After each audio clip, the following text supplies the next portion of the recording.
friends. It is Julia Lachey, and it is the Color of Money podcast. Thank you for tuning in yet again.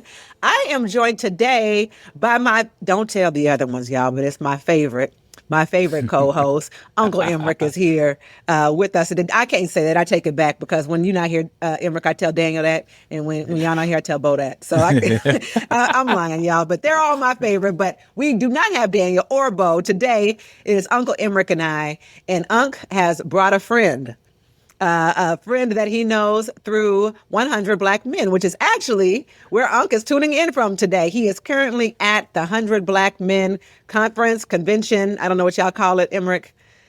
Convention in New Orleans. Tuning in from his hotel room. And the guest we have today is also in 100 Black Men. His name is Chike.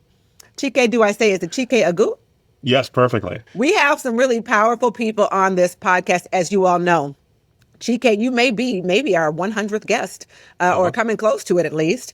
But and many people are tremendously inspirational, fascinating, just incredible people. And I want to read Chike's full bio, because I need you to get the full effect of who we are talking to today. Chike Aguh is a senior advisor at Harvard's Project on Workforce and Accenture, one of the world's largest technology and services firms. A Fulbright Scholar, recognized authority on the future of work and economic opportunity, and the first person in his entire family, right? Born in America? Yeah. Chike was previously appointed by President Biden to be the Chief Innovation Officer at the U.S. Department of Labor, reporting to Deputy Secretary and later Acting Secretary Julie Su. He led efforts to use data, emerging technologies, and innovative practices to advance and protect American workers. These efforts included creating the department's first enterprise data strategy, serving a pivotal role in a $2 billion modernization of the nation's unemployment insurance system. I'm going to skip a little bit. Because it's long, y'all. He's been a teacher, a policy official at America's largest school systems, corporate strategy director at higher education systems. A lot of things he's done in the education to help American workers and to help affordability and things of that nature. Chike holds degrees from Tufts University, Harvard Graduate School of Education, Harvard Kennedy School, University of Pennsylvania Wharton School. Are you still in school? Sheesh, Chike, do you still go to school? No, I've been out of school for a while. Degrees. This is a lot of degrees. He's a life member at the Council on Foreign Relations, Presidential Leadership Scholar, 40 Under 40 honoree from Wharton and Washington Business Journal, board member of American Student Alliance, all kinds of stuff. What else? Chike was appointed by Governor Wes Moore vice chair on Maryland's Higher Education Committee. So on and so forth, friends. We got pages and pages of it. But most importantly, Chike is a leader. And Chike is here today to talk to us about leadership, particularly in today's environment, where, to be quite honest, we could see some better leadership. So we're going to be talking with Chike today about all of those extraordinary accomplishments and how we all can collectively use the information for the betterment of ourselves, our families, our communities, to lead and grow and build wealth. Chike, welcome.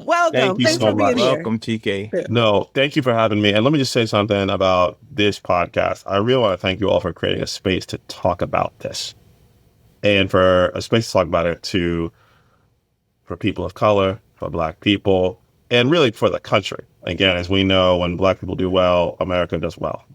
And I just thank you for doing this, because we don't have enough of these spaces. Thank you. Thanks for being here. Thank you. So tell us about yourself, the kind that's not on paper, Yeah, no, I think I'd always say probably the most formative thing about me that kind of very much dictates my life. And I would say President Clinton, I got to spend a little bit of time with him earlier in my career. He has a phrase from his book that I love, which is, "We are all prisoners of biography." I think that's true. And it's very much true of me. And so even before I was born, you read a little bit of it. My family is a very classic immigrant story to this country.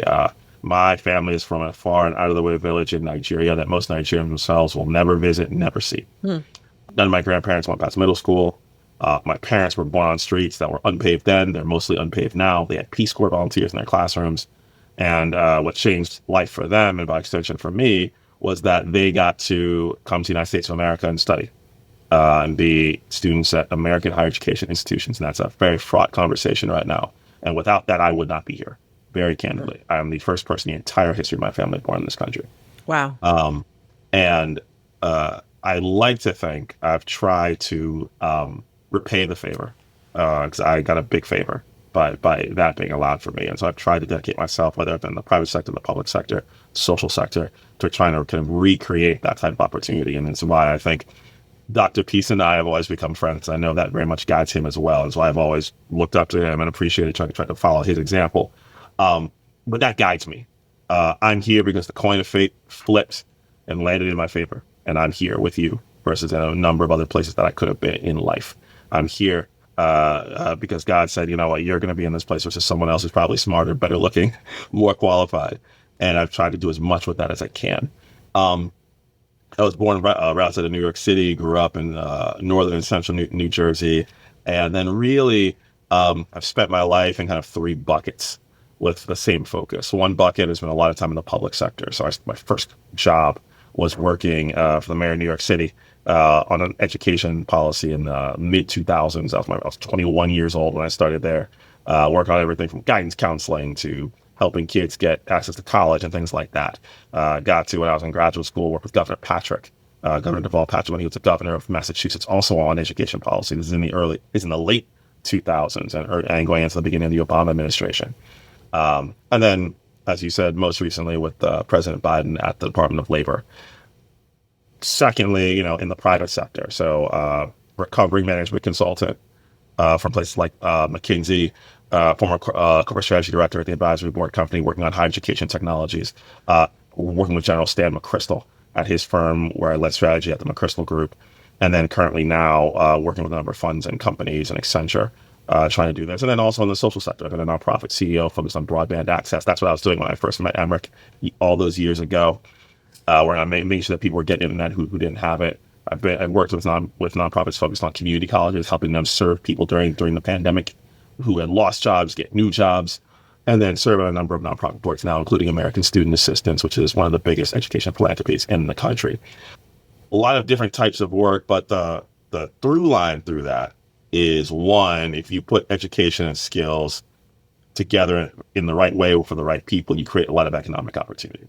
That's been true in my family, and definitely I think it's true more globally. I think secondly, the thing that you stumble upon is you get to work with great leaders. I have had that privilege.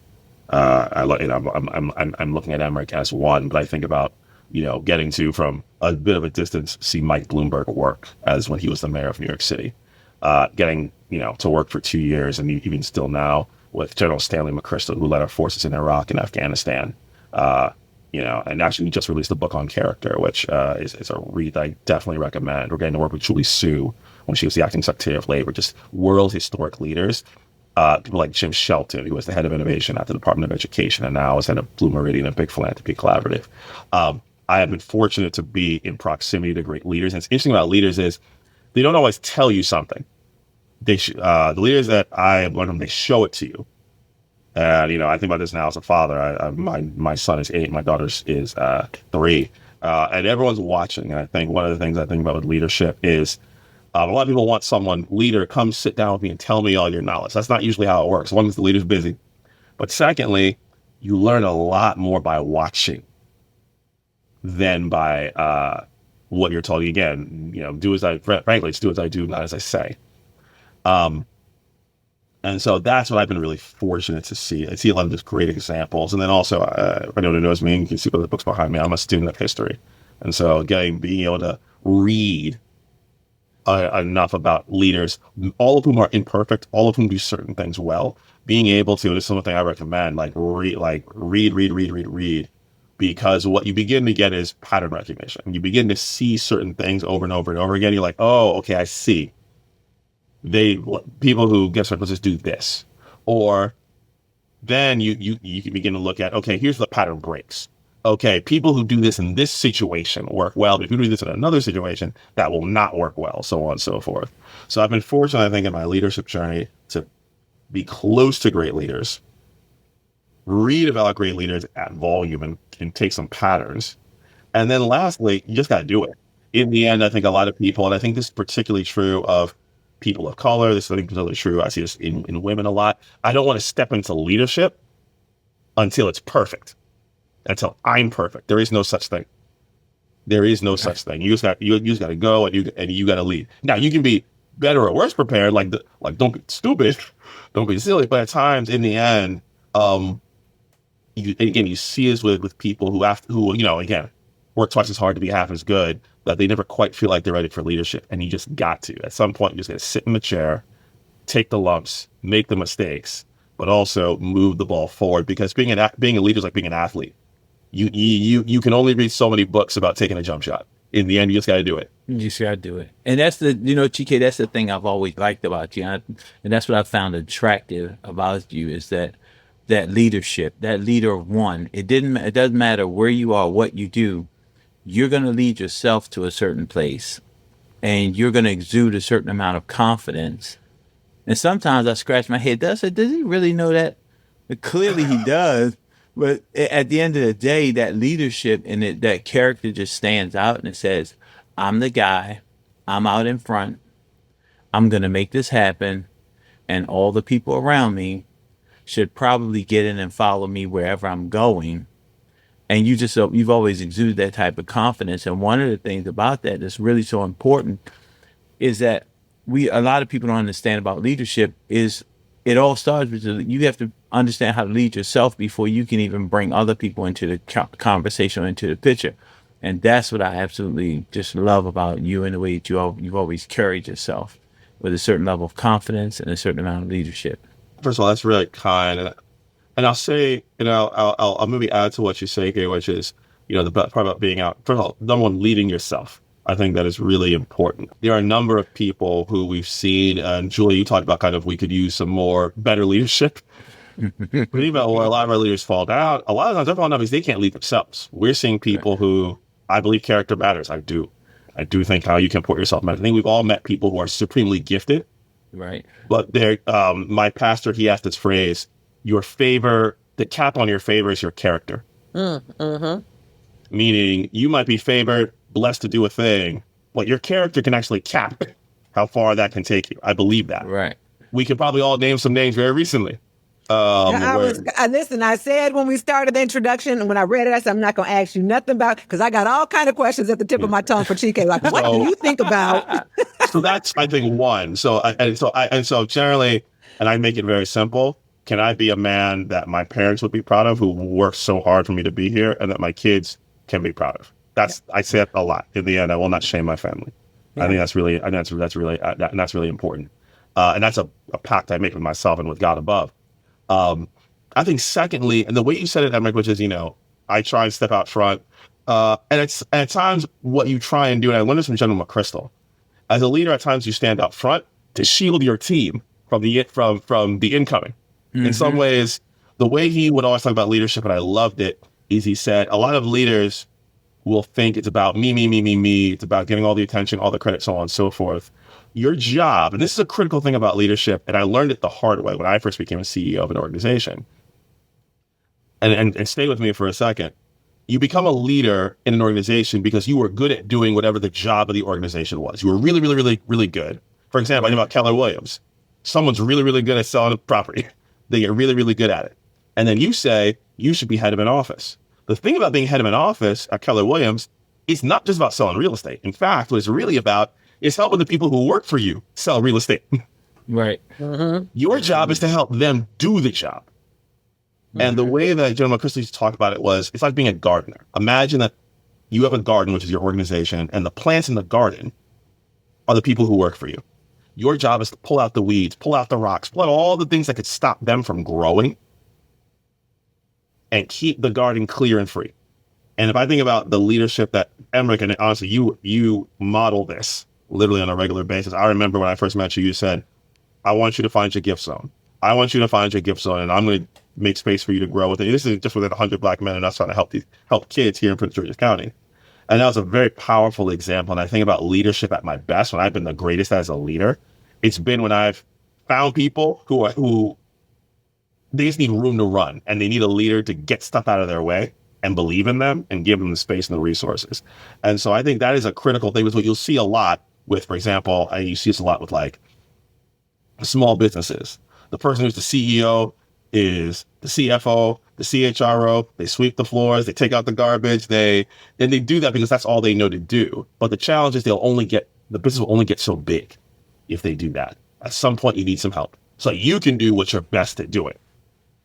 And I think that's just a critical leadership lesson. And that takes some self-awareness. Also takes the ability to set ego aside sometimes, so that the people who work for you can grow, because those are the best leaders. And I'll use a teacher analogy. I started my career as a teacher. I taught in Bed-Stuy, Brooklyn. And someone said this to me once, which is, there are some teachers that when that teacher leaves the room and you put another teacher in there, the kids misbehave.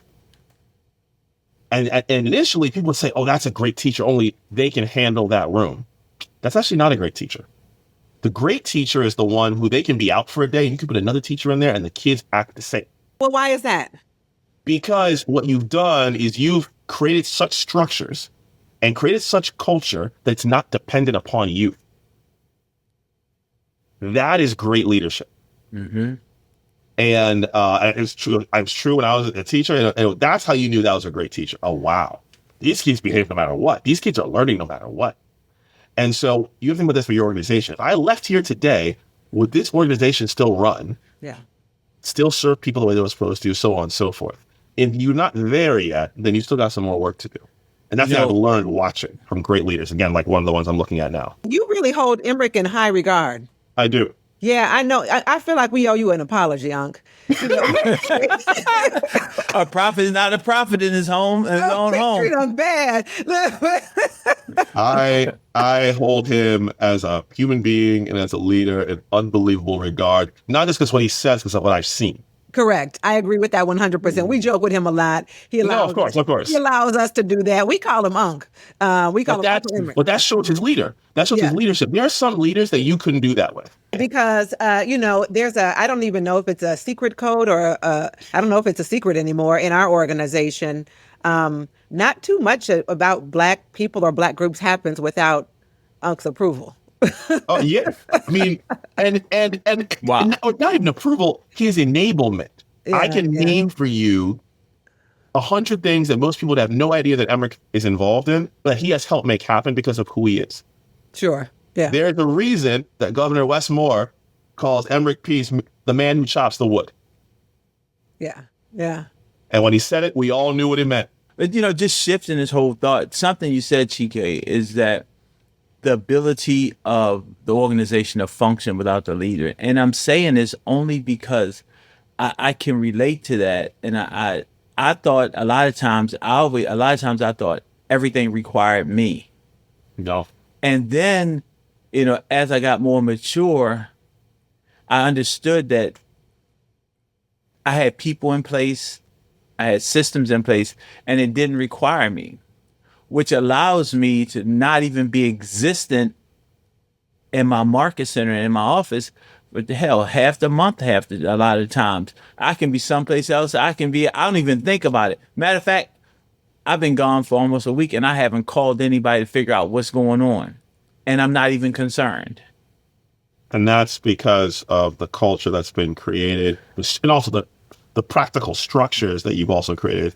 And the people, most importantly, the people that you brought in, developed, so on and so forth. Well, hold on. I didn't create anything. Julia already knows. She laughed and said, that joker didn't create nothing. He has his organizational structure is weak.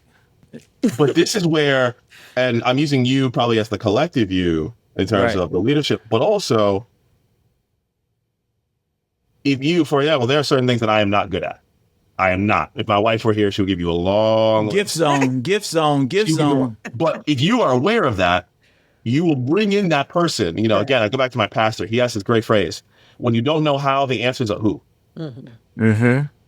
It's very basic. Like when look, I'm 41 years old. I am what I am. Right. I am what I am. So I had a boss once who told me, he said, any second you spend doing something other than what you're best at is a destruction of value. I like any second that you spend doing something that you're not the best at is a destruction of value. That's good. Yeah. So the question is, who do you bring onto that team to do things like, for example, could I be a chief operating officer? I could be. It's not what I want to do. And there are people better at it than me. Right.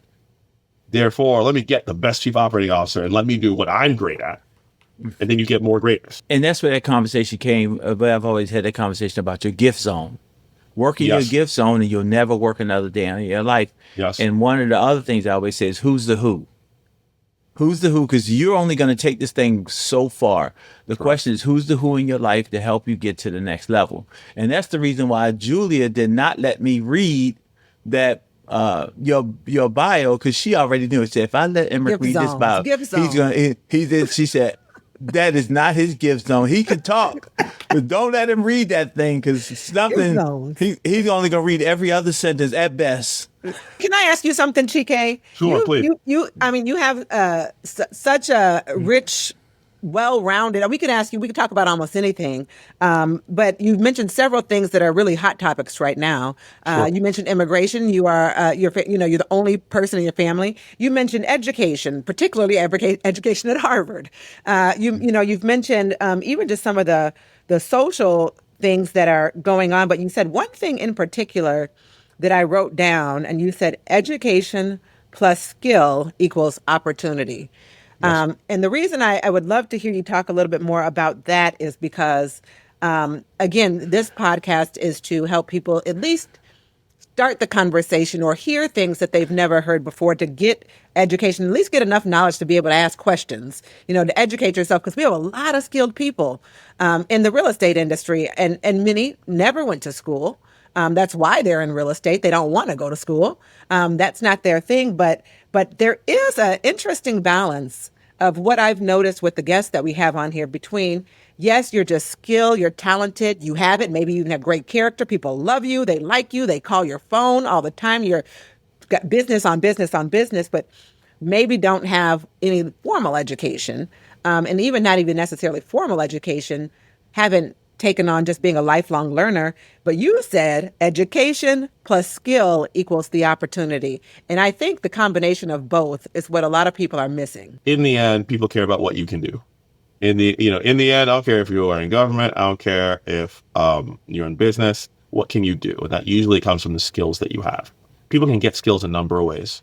People can get skills from going to school, whether that be K-12, whether that be higher ed. People can learn skills on the job. I learn by doing. Some people can get skills through very short-term learning. My view is all of those types of learnings are equally valuable and equally important. I went to college more than once. I have deep belief in degrees. They can be really powerful, but they're not the only thing that matters. Right now, welding and fabrication in America is a six-figure job because we have so few of them. We right now are looking to rebuild the Key Bridge right outside of Baltimore. And we don't know where all the welders and fabricators and machinists are going to come from to do it in the state of Maryland. We just don't. That's a shortage across the country. We're going to have to really be clear about that. The reason why I say at least opportunity is right now, if you look at the most important industries, whether it's things like healthcare, construction, or things like where I spend a lot of time now in these industries of the future, AI, quantum computing, commercial space, nanotechnology, hypersonic, none of them have enough people to build, maintain, or run all this stuff. None of them do. And so right now, if you can get the right education and the right skills, and the mix will be different for everyone, there's opportunity for you. And so that's just a key substrate of my life. And I've seen it in the data, and I've seen it in practicality. And the thing now for you is, okay, what is it that I want to do? What are the skills required? All right, and then let me get there. And then, by the way, if you talk about lifelong learning, this is going to change every 12 to 18 months, because I'll use one example. Let's say, think about ChatGPT when it came out in late September of 22. If you had trained on AI in 2022, you would have been out of date by mid-2023. Because of how fast technology. Right now, everyone initially will talk about prompt engineering. How do I write the right prompt for Claude or for ChatGPT or for Gemini? Now, that's still important, but now it's going to start having its agents. This is going to be where the AI goes off by itself after you tell it to do a thing. It's going to come back to you later and say, I did that thing. And it's going to be, and that's an entirely different form factor of interaction. So anyway, that is just really, really important, which is how do you get the right education, the right skills for the right opportunity? And then how do you prepare for the rest of your life? You're going to be upskilling, reskilling, and transforming yourself to keep up. To the best example that I can think of, and Emmerich, you served time in the military, is the war college approach. Once you become an officer, at certain intervals in your career, you come out, you go to a war college for usually, I believe, up to a year. You learn all the next things, you go back in the field. We need that type of thinking and concept for every worker and every person in the economy. At some point, I'm gonna come out regularly, get new skills, get new insights, and I'm gonna go back on the field. But anyway, let me stop there.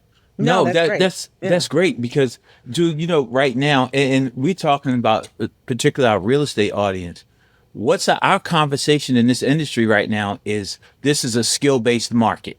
Mm-hmm. This is a skill-based, and we're having that conversation where we have a plethora of new ideas. We have all these different inputs, and we have an aging population in our industry. And that aging population in this industry, a lot of them aren't willing to adapt to the change and up-channel their skills. Whether it's AI or whether it's just the latest technology, and it's showing in their businesses and their production because they're not producing at the same level that they were producing before, because the younger generation, and I'm seeing this all the time, the younger generation, they're coming in their second and third year, and their fourth and fifth year, and they're just killing the game. They're killing the game because they're skill based. And Julia, I'm going to say this: like, if you take a look, if we really look at the industry, look at the way that place has revolutionized real estate. Wrap your brain around that. Those guys haven't really been around that long. When you look at it in comparison to folks that have had companies that like historical 20, 30, 40 years company, in the past 7 years, what they've done in this industry is crazy. And it's about skill. It's about upskilling. It's about the ability and the willingness to adapt to change with that skill. That's exactly right. Look, if you were to look at the companies in the Fortune 500 50 years ago, that list is almost entirely different today. So the issue is, you also, not putting on my business hat, there's competition. If you're not changing, somebody else is. Either you're growing or you're dying. You're dying. And the barriers to entry. So in the old days, for a business like yours or any business, for someone to break into your business, that was hard.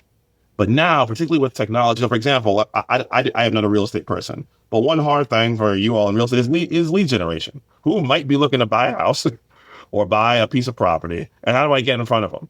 In the old days, it was all analog and all relationships. And again, this is where you all at KW shine. But there are some technological tools now to generate some of that too. Similarly, if you're trying to just get out correspondence, I'm sure there's a lot of like analogs that type all these letters, so on and so forth.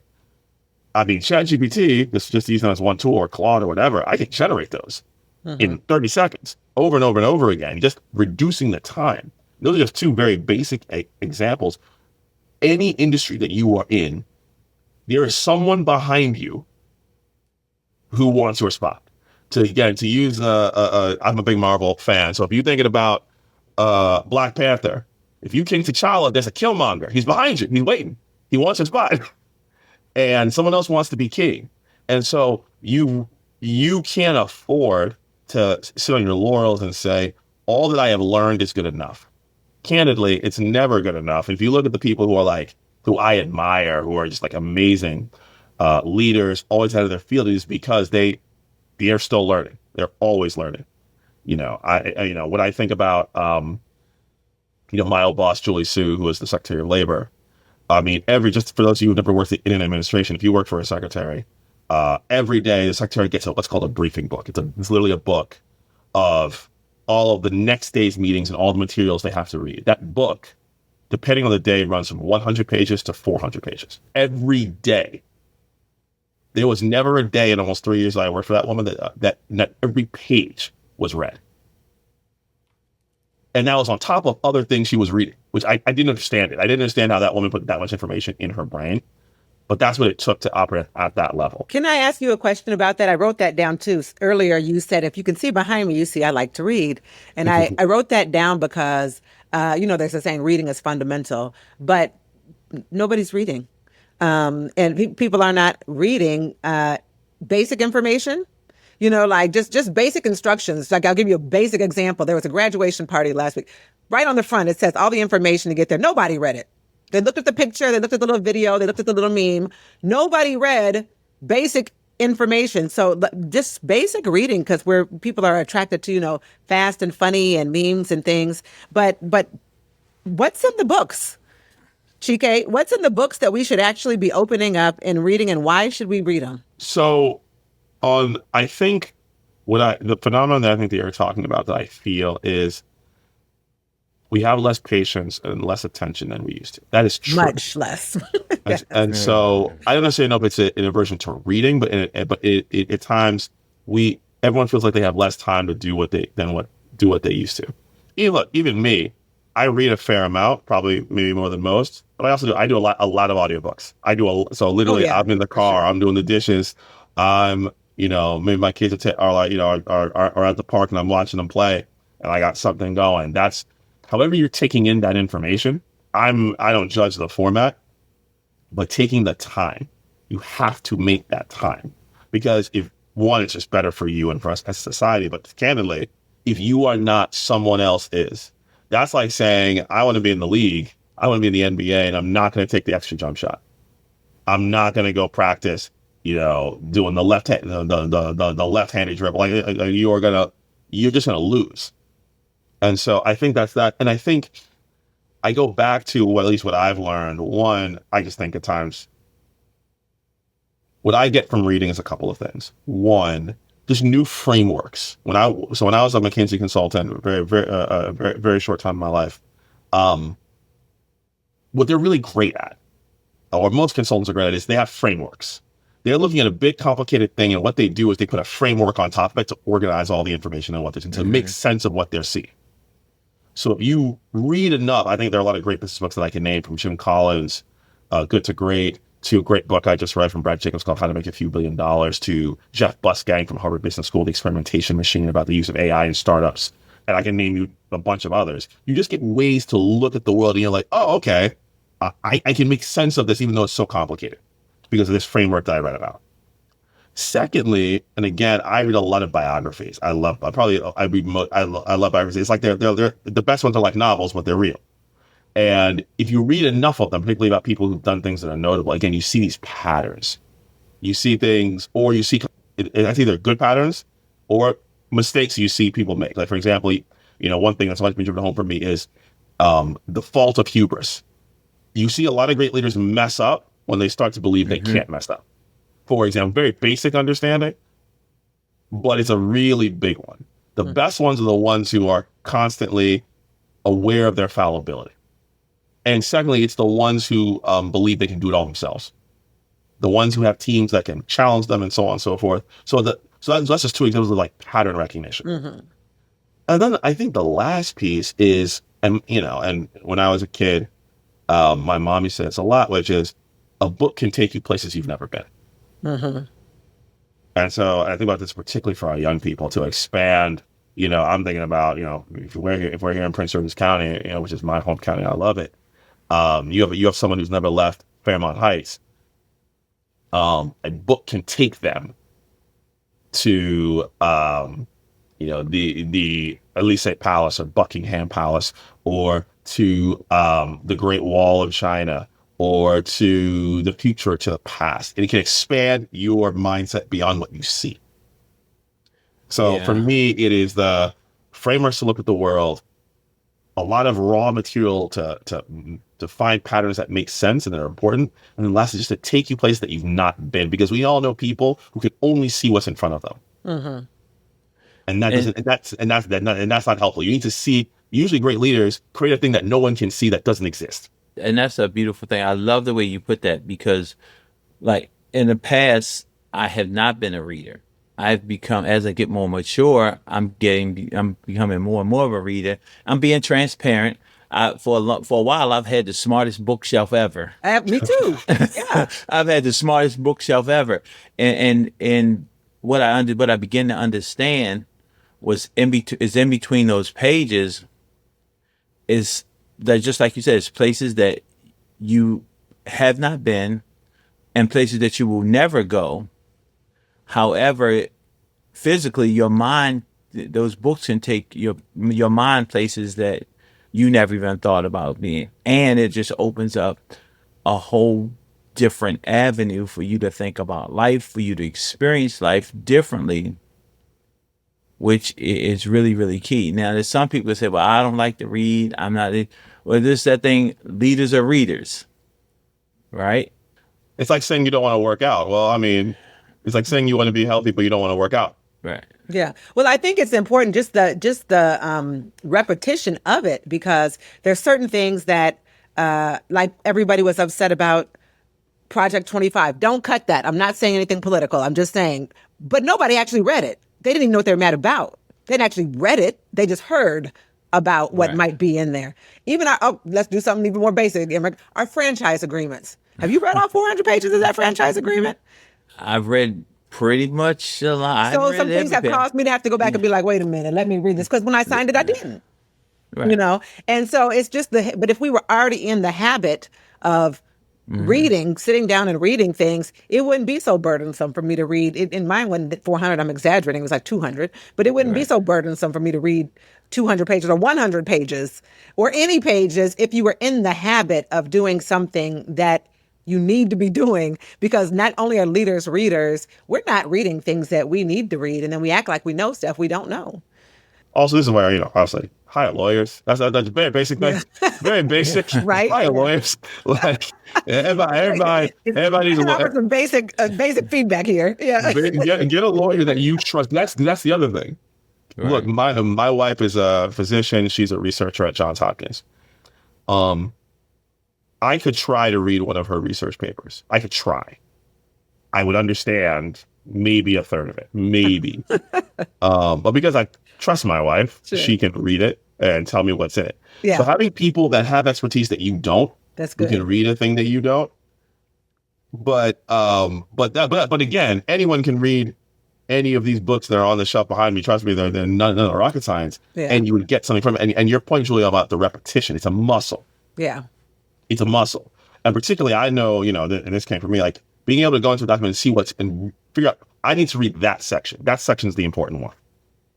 So on and so forth. That is also a skill that I think comes from reading and being able to take in information and ask. The other thing I'll say, the best leaders that I know, and I try and be this at my best, is asking really good questions. The leaders that I really respect, because you'll be in meetings and people are talking, you're having a meeting about something and you're trying to figure out something. And finally someone asks the right question. Hey, y'all, the thing we're trying to solve is this. What is the answer to this? Yeah. Any leader who can get to that as a skill set really early, that's powerful. And you can actually ask, this is what we're actually trying to do here. This is the actual question. And that's a thing. That's a saying. They say the quality of your life is determined by the quality of the questions that you ask. Mm-hmm. You don't have to be the smartest person. You got to be able to ask a quality question. And a lot of times the quality questions come from your general knowledge base. Well, I was going to say we're at the end of our time, but there was one other thing that I wanted to say or ask of Chike. You talked about proximity to great leaders, and you mentioned several that you've had the privilege of working with. You talked about the acting secretary, Julie Sue, I think was her name. Right. And you talked about President Bill Clinton, and you were appointed by President Biden. You've been appointed by Governor Wes Moore. You've been and you started this conversation by saying you've had the privilege to be around some really great leaders. How does one gain that type of access? If somebody's sitting there saying, how do I get that proximity? How do I get in the room? What would you recommend that someone could do to have proximity to, and maybe it's not President Clinton or President Biden, but just proximity to great leaders wherever they are? Yeah, and I think that last phrase is really important. I'll talk about kind of how do you get, to bold-faced native leaders that everyone knows, but when you're young, prioritize working for great leaders. There may be leaders that people don't know their name, but great leaders are, again, they're great at pattern recognition, they're great at managing people, they're great at asking the right question, they're great at inspiring and motivating. They take that gardener point of view, they help people grow versus trying to feed their own ego. When you take those early jobs, prioritize that. I want to work for someone like that. I'll do whatever they need. but just focus on that. So that's number one. I think number two, be good at just getting stuff done. I know when I was a CEO, there were people on my team that if you gave them something, you knew it was handled. You can't pay. There's no that you can pay for that. To know that you can give something to a thing, again, you all can be away from your office and stuff is getting done. That's great. That's a great feeling. When you're someone who's done anything done, leaders will want you around because that's what they need. Yep. I think the last thing is being able to see around corners. And what I mean by that is there are a lot of people in an organization, if they're good, they'll tell you about a problem. Hey, Julia, Miss So-and-so is super mad about X, Y, Z. A great person to have on your team who a leader wants, great leader is, Miss So-and-so is mad about X. I recommend you do this. I actually already brought up the link to order her this thing for her birthday and she'll be fine. Can I just click send? Are we good? Handle that. The person who can do that, you're going to get hired you were going to get hired all the time. I think that's that. So I think that's that'll get you, I think, with great leaders, whether people know the names or not. Sure. I think secondly, if you're trying to get close to quote unquote famous people, is this is what Emmerich is so good at. Get to know everybody before their boldface name. Well, for example, when I first came to Maryland more than 12 years ago, I was introduced to a state senator up in Baltimore, a young guy who's now our state senate president. And he said, you should meet this guy. By the way, he's going to try and get you to move to Baltimore. I'd already decided I was coming to Prince George's County, and so I was going to move. But he and I, we had a great conversation. He had a daughter. He's about to have a son. So on. So I was about to get married, and he gave me a little bit of advice. And then after a son was born, we had sushi at a shop right near Hopkins in Baltimore City. This is in October of 2013. That guy was Wes Moore. And I've been fortunate to call him a friend since then. Nice. Now, I'll be candid. If I probably tried to do that in 2022, as the man became governor, that's a little difficult. Because everyone wants to have sushi with the governor. But again, he was someone he and I clicked immediately. Yeah. I've been lucky to count him as a friend and really a mentor, a big brother. That's very much how I see him. And we have a relationship, I would like to say, built on trust and non-transaction, so on and so forth. So the big lesson is you never know who you're talking to, or you do not know who you're talking to is going to become. Some people basically gravitate to, I'm going to gravitate to the bold, who everyone wants to be around with, but you don't know where that person's going to be in 5 years. And you don't know who that person who you don't know right now, where they're going to be in 5 years. So be good to everybody. Get to learn from everybody. And then by hop, skip, starts, I, years ago, in 2020, I ended up working for a presidential candidate, just literally as a volunteer, on policy, that person's name was, people couldn't pronounce his last name, kind of like me. His name was Pete Buttigieg, who then became the Secretary of Transportation, and we'll see what Pete does afterward. But again, back when I started working for him in 2019, no one thought he had any chance at all. They're like, who's this guy? I can't even pronounce his last name. And, I had high hopes for him, a person of high ability and high character. But that's why I say, be good at what you're doing, solve problems before they start. And then you never know where that next leader is going to come from. And by the way, that leader might be you. So just be good to everybody, learn from everybody, and don't run where everybody's running. I think that's the other thing. If you meet the best investors, what they'll tell you is, I made so much money in XYZ thing because no one else was here. I'll tell one quick story. One guy that I admire from afar, and I don't know him, is Robert F. Smith. He's the founder of Vista Equity Partners. You'll remember him because in 2019, he was the keynote speaker at Morehouse, and he wrote off the entire student debt of the 2019 Morehouse class. He is probably worth $6 billion. Vista Equity Partners has $100 billion under management. They do enterprise software. If you put all their companies together, all 89 of them, they would be the 6th largest software company in the world. The reason he has made so much money is that in the late 90s, he was working at Goldman Sachs, and he was the first banker from Goldman Sachs to set foot in Silicon Valley back then. And really quickly, he saw this whole software thing is going to lead to huge growth, and only a couple of companies are going to win. Therefore, he quit Goldman and started what is now Vista Equity Partners. And that's why now he's worth $6 billion. Almost, wow. He lost out to buying part of the Broncos to the Waltons because they have a lot of money. But like, he went where no one was. Yeah, the road less traveled, huh? The road less traveled. Yeah. Again, I think about the DMV. Think about the person who bought the random townhouse on 13th and U in like 1996. Ooh, that was about $80,000. Yeah. $70,000. Yeah. Now, I don't even know. I can't even imagine what that would be. 1.5 plus.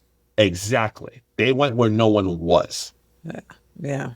I love that. Yeah. Well, Chike, we are at the end of our time, but you know what? We'll have to have you back. I appreciate you. Thank you for what you do. Thank you for inviting me, and thank you for having this space to talk about this. We don't have enough. We'd like to ask our guests if there is one thing that you'd like our listeners to have gotten from this conversation. What is the one thing you'd like to leave them with? It's a great question. Basic things. Be good to yourself, be good to others. And for whatever great leader that you see out there, the distance between them and you is much smaller than you think. That's good. They're not superheroes. They don't have superpowers. Yeah. They're great people. Yeah. But anyone can be great. Mm. That's awesome. Thank you, Chike, for being here. Thank you, Emmerich, for introducing him to us. And thank you, Chike, for reminding us who we have in our midst every day with Uncle Emmerich Peace. You called him Dr. Peace. That's what I call him whenever I see him, Dr. Peace. I'm going to correct myself from here on out. Doc it is. But thank you, Chike, for being with us. Thank you, Emmerich, and thank you all for tuning in to another fabulous episode on the Color of Money podcast. Y'all take care. Follow the Color of Money podcast today and get notified when new episodes are released weekly. Be part of this transformative listening experience. This podcast is for general informational purposes only. The views, thoughts, and opinions of the guest represent those of the guest and not Keller Williams Realty LLC and its affiliates, and should not be construed as financial, economic, legal, tax, or other advice. This podcast is provided without any warranty or guarantee of its accuracy, completeness, timeliness, or results from using the information. Any text or materials generated by artificial intelligence, AI, should be reviewed for accuracy and reliability, as there may be errors, omissions, or inaccuracies.